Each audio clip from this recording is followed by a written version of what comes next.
Hello, जय Hind friends. इस video में हम समझेंगे धारा 125 सीआरपीसी, जिसमें जो है भरण पोषण का प्रावधान दिया गया है कि पत्नी, बच्चे और माता पिता का भरण पोषण जो है भरण पोषण का जो है दिलवाया जाता है या भरण पोषण का आदेश दिया जाता है। इससे धारा 125 से संबंधित जो लीडिंग केसेस हैं उनको जो है यहाँ इस वीडियो में हम एक जगह पे समझेंगे। जो 6-7 जो है केसेस हैं, तो धारा 125 में जो है सबसे पहला जो केस हम देखते हैं वह है इंद्रजीत कौर वर्सेस भारत संघ का, यानी इंद्रजीत कौर बनाम भारत संघ या यूनियन ऑफ इंडिया का। ये केस जो है 1990 सुप्रीम कोर्ट का है। इस मामले में जो है सुप्रीम कोर्ट ने जो है यह निर्णय दिया कि जो धारा 125 सीआरपीसी है यह एक मतलब कि अस्थायी प्रावधान करती है, और धारा 125 का में जो है भरण पोषण दिलवाने का उद्देश्य जो है वह यह है कि यह धारा जो है भूखमरी के विरुद्ध जो है तत्कालीन या तत्कालिक जो है उपचार प्रदान करता है, और यह जो है एक अस्थायी उपचार प्रदान करता है। क्योंकि जो स्थायी मतलब कि भरण पोषण दिलवाया जाता है वह सिविल न्यायालय द्वारा जो है वो व्यक्तिगत विधि के तहत दिलवाया जाता है। वो अगर मतलब कि हिंदू महिला है या हिंदू मतलब कि लोग हैं, मतलब हिंदू बच्चे या माता पिता या हिंदू महिला है, तो हिंदू मैरिज एक्ट के तहत जो है सिविल न्यायालय जो है अस्थायी भरण पोषण दिलवाता है, जो धारा 25 है हिंदू मैरिज एक्ट की उसके तहत। अगर दूसरे धर्म की महिला है तो वो उनके पर्सनल लॉ के तहत जो है मजिस्ट्रेट जो है भरण पोषण, वो मजिस्ट्रेट नहीं सॉरी सिविल न्यायालय जो है भरण पोषण दिलवाता है। तो इंद्रजीत कौर का जो मामला है इंद्रजीत कौर बनाम भारत संघ का, इसमें जो है सुप्रीम कोर्ट ने यही निर्णय दिया कि जो ये मतलब कि धारा 125 है ये भूखमरी के विरुद्ध जो है तत्कालीन उपचार प्रदान करने के लिए जो है यह धारा बनाई गई। क्योंकि धारा 125 तभी लागू होती है जब मतलब जो व्यक्ति भरण पोषण मांग रहा है वह अपना भरण पोषण करने में असमर्थ होना चाहिए, और जो भरण पोषण जिससे मांगा जा रहा है वो भरण पोषण देने के लिए समर्थ होना चाहिए। तो मतलब जैसे कि अचानक मतलब कि भरण पोषण देना मतलब मिलना किसी व्यक्ति को बंद हो जाए, और तो अगर उसको तत्काल उपचार नहीं दिया जाएगा तो उसका जीवन संकट में पड़ जाएगा। इस समस्या से निपटने के लिए ही धारा 125 को जो है बनाई गई है। तो और जो है धारा 125 जो है अस्थाई मतलब उपचार है या अस्थाई प्रकृति की है। अगर जो सिविल न्यायालय का निर्णय होगा वो इस पर जो है प्रिवेल करेगा, यानी सिविल न्यायालय का निर्णय अगर जो है भरण पोषण के मामले में आ जाता है तो सीआरपीसी जो धारा 125 के जो का ऑर्डर दिया जाता है उसको रद्द कर दिया जाएगा। तो यहाँ पे ये पहला केस है धारा 125 सीआरपीसी से संबंधित। दूसरा जो केस हम देखते हैं वह देखते हैं नानक चंद्र versus Nand Kishore Agarwal, AIR 1965 supreme court, यानी 1965 का ये केस है। इसमें जो है धारा 125 की संवैधानिकता का जो है प्रश्न उठा था या संवैधानिकता को चुनौती दी गई थी। तो सुप्रीम कोर्ट ने जो है यह निर्णय दिया कि धारा 125 जो है यह संवैधानिक धारा है, और यह धारा जो है अस्थायी प्रकृति की है, अस्थायी प्रकृति की है। जो मतलब कि धारा 125 पर जो है सिविल न्यायालय का जो निर्णय होगा वह जो है इस पर प्रिवेल करेगा। और दूसरा यह भी जो है सुप्रीम कोर्ट ने बताया कि यह धारा जो है भूतलक्षी प्रभाव से लागू होगी, यानी रेट्रोस्पेक्टिव जो है रूप से लागू होती है। जो मतलब कि इसका मतलब ये हुआ है कि जो मामले जो है 1 अप्रैल 1974 के पहले के मतलब कि हैं पहले के हैं उन पर भी जो है यह धारा लागू होगी। तो यहाँ पे ये दूसरा केस हो गया है। तीसरा केस जो है हम यहाँ पे देखते हैं जो है वह है द्वारिका प्रसाद सतपथी वर्सेस विद्युत प्रभा दीक्षित। जो ये मामला 1999 सुप्रीम कोर्ट का है। इस मामले में सुप्रीम कोर्ट ने यह निर्णय दिया कि यदि कोई पुरुष और स्त्री लंबे समय से पति पत्नी के रूप में साथ साथ रहते हैं, तो भले ही उन्होंने विवाह नहीं किया हो, उन्हें पति पत्नी माना जाएगा। यह निर्णय सुप्रीम कोर्ट ने दिया है।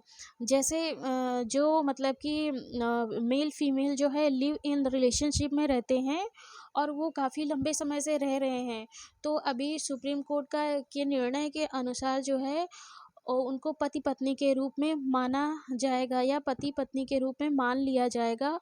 और जो लिव इन रिलेशनशिप की पत्नी होगी उसको भी जो है भरण पोषण मिलेगा, जो है उसको भी भरण पोषण का मतलब हक अधिकार होगा। तो यहाँ पे ये भी जो है इम्पोर्टेंट केस है। इसका जो अगला केस जो है धारा 125 पे है, जो बहुत ही लीडिंग केस है, वह है विजय मनोहर अर्बट वर्सेस काशीराव राजाराम सवाई का। ये जो केस जो है बहुत ही लीडिंग है। इसको लगभग हर एग्ज़ाम में पूछा ही जाता है, जितने भी जुडिशरी के एग्ज़ाम होते हैं। ये 1987 का केस है, सुप्रीम कोर्ट का केस है। इस मामले में जो सुप्रीम कोर्ट ने यह निर्णय दिया कि अगर जो है मतलब कि पुत्री है, मतलब कि कोई माता पिता जो हैं अपनी पुत्री से भी जो है भरण पोषण की मांग कर सकते हैं, चाहे पुत्री विवाहित हो या अविवाहित है। तो इसमें सुप्रीम कोर्ट ने यही निर्णय दिया है कि जो पुत्री है वह चाहे विवाहित हो या अविवाहित हो, अगर उसके माता पिता जो है अपना भरण पोषण करने में असमर्थ हैं और पुत्री जो है सक्षम है या समर्थ है अपने माता पिता का भरण पोषण करने के लिए या उनको गुजारा भत्ता देने के लिए, तो जो उसकी पुत्री होगी वह उसका मतलब दायित्व होगा या वह बाध्य होगी या उसकी जिम्मेदारी होगी कि वह अपने माता पिता का भरण पोषण मतलब कि करे या उनको जो है गुजारा भत्ता दे।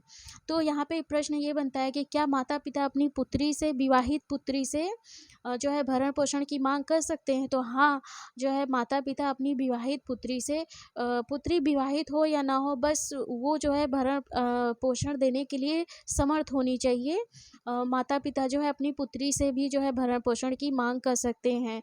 तो ये जो है बहुत ही लीडिंग केस है।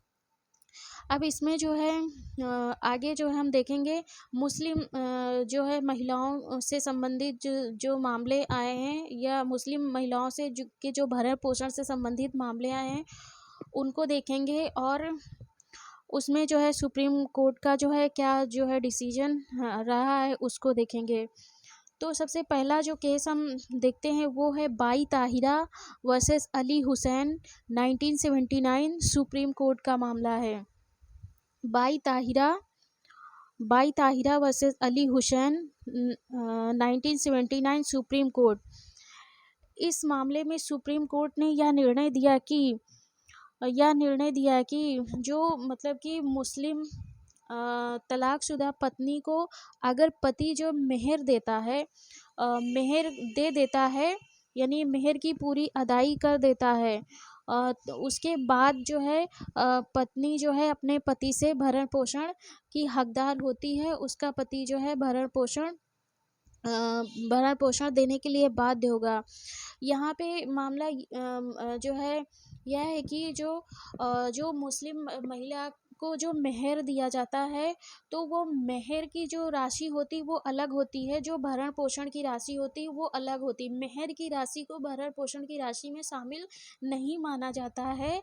भरण पोषण के लिए जो है पति को अलग से जो है धनराशि देना ही पड़ेगा। मेहर की राशि को भरण पोषण की राशि में जो है बिल्कुल शामिल नहीं किया जाता है। उसी से संबंधित जो है मामला जो ये बाई ताहिरा वर्सेस अली हुसैन का था। तो इसमें सुप्रीम कोर्ट ने जो है यही निर्णय दिया कि जो है मेहर जो है अलग चीज़ है और भरण पोषण अलग है। तो अगर पत्नी को भरण जो है मेहर की अदायगी कर दी जाती या पूरी मेहर की जो धनराशि वो पूरी दे दी जाती, उसके बावजूद भी पत्नी भरण पोषण का हकदार, मतलब भरण पोषण पाने की हकदार है। इसका कारण बताया गया, इसका कारण यह है कि मुस्लिम महिला के मेहर का अधिकार जो है भरण पोषण के अधिकार से जो है अलग होता है, और तलाकशुदा मुस्लिम महिला को भले ही उसका मेहर दे दिया गया हो, फिर भी वह अपने पति से दंड प्रक्रिया संहिता की धारा 125 के अंतर्गत तब तक भरण पोषण प्राप्त करने की अधिकारी है, तब जब तक जो है वह अपना रीमैरिज नहीं कर लेती या दोबारा विवाह नहीं कर लेती है।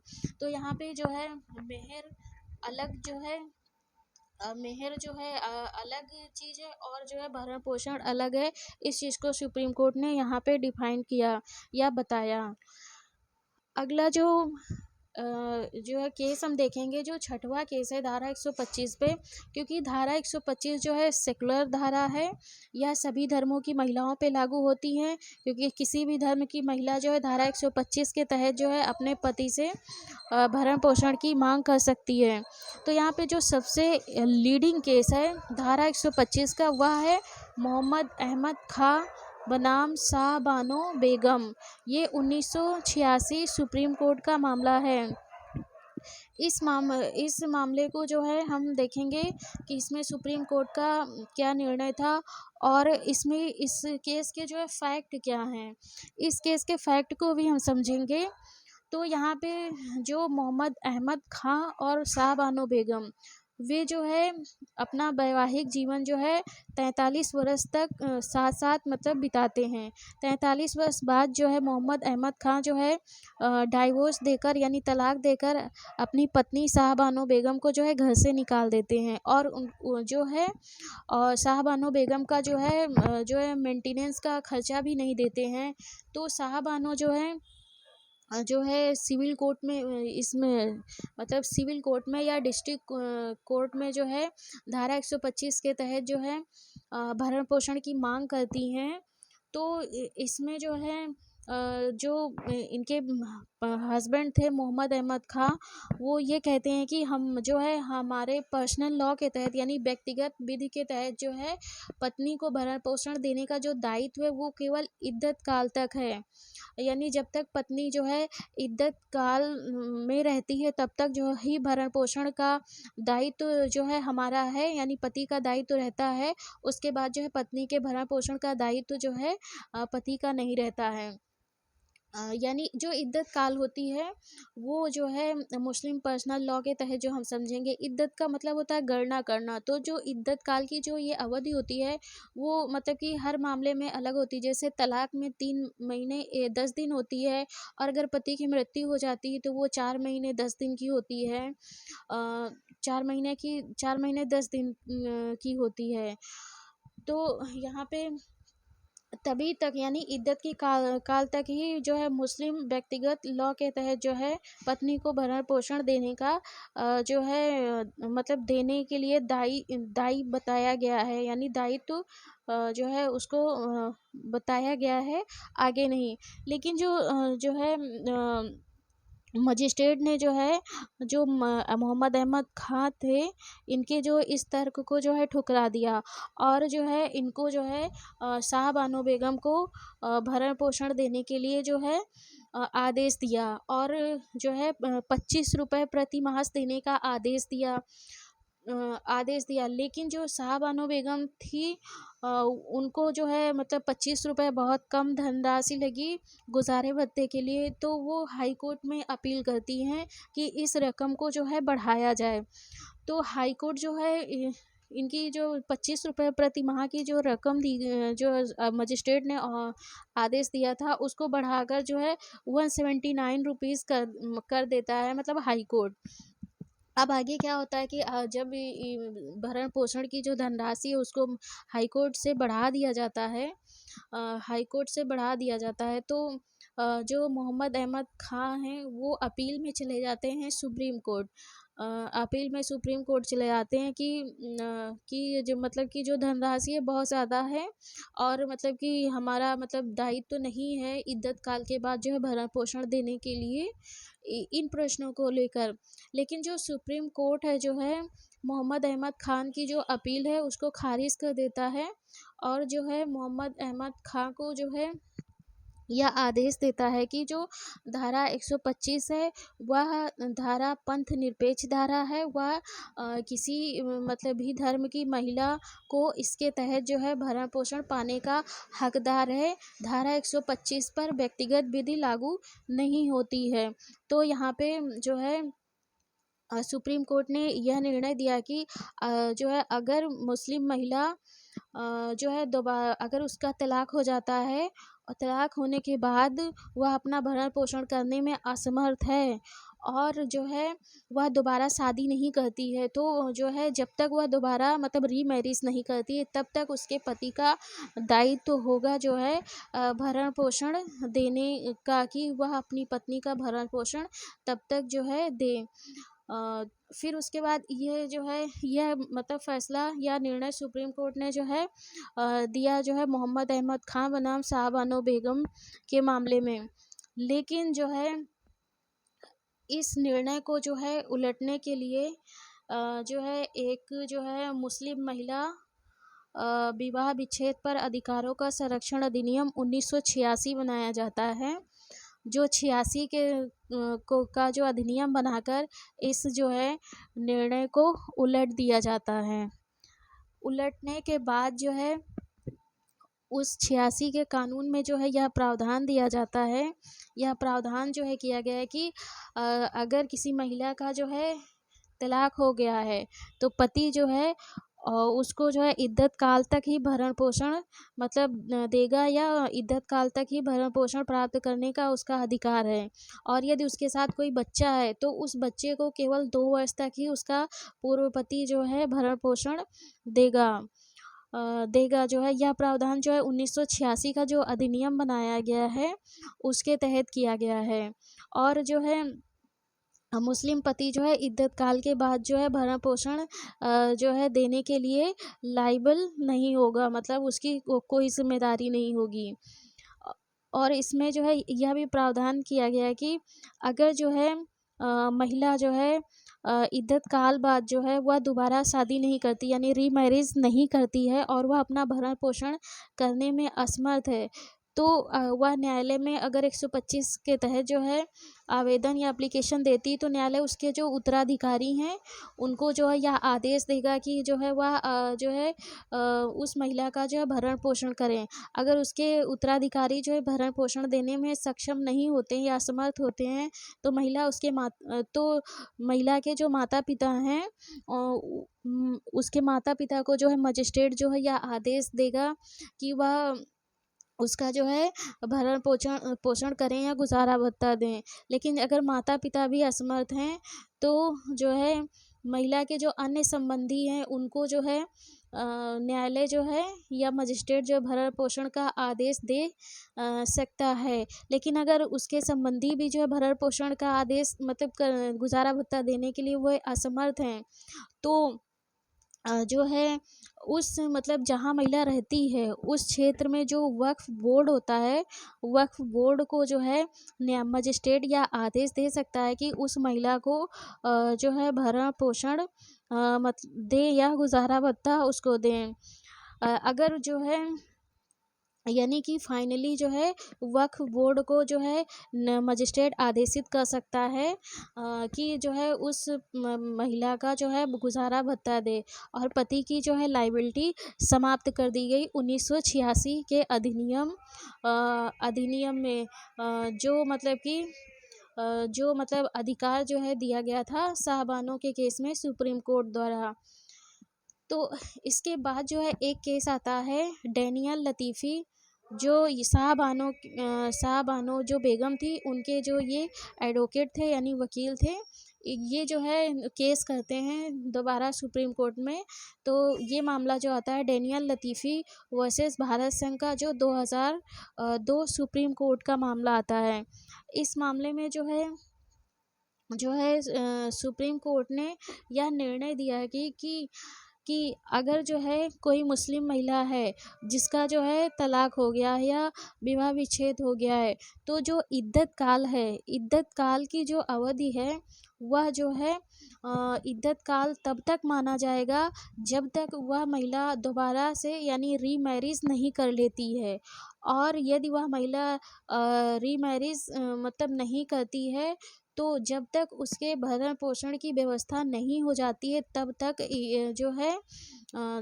तब तक जो है इद्दत काल मानी जाएगी और पति का दायित्व होगा कि वह अपनी जो है वो तलाकशुदा जो पत्नी है उसकी उसका जो है भरण-पोषण करें। इसके अलावा यदि ऐसी मुस्लिम महिला का भरण-पोषण उसके उत्तराधिकारी, माता-पिता, रिश्तेदार या वक्फ बोर्ड करने में असफल रहते हैं, तो जो है सुप्रीम कोर्ट ने बहुत ही अच्छा डिसीजन दिया कि अंतिम जो भरण-पोषण करने का दायित्व होगा वह उसके पति पर होगा। जो है अंततः जो है भरण-पोषण जो है उसके पति से ही दिलाया जाएगा। तो ये रहे जो है धारा 125 से संबंधित जो केसेस जो डिसाइडेड हैं सुप्रीम कोर्ट के द्वारा, और जो इसमें से 2 केसेस जो है बहुत ही इम्पोर्टेंट है, जो विजय मनोहर अरबट वर्सेस काशीराव राजाराम सवाई का जो 1987 सुप्रीम कोर्ट का मामला है, और दूसरा जो मामला है मोहम्मद अहमद खां शाहबानो बेगम का मामला, ये बहुत ही इम्पोर्टेंट है।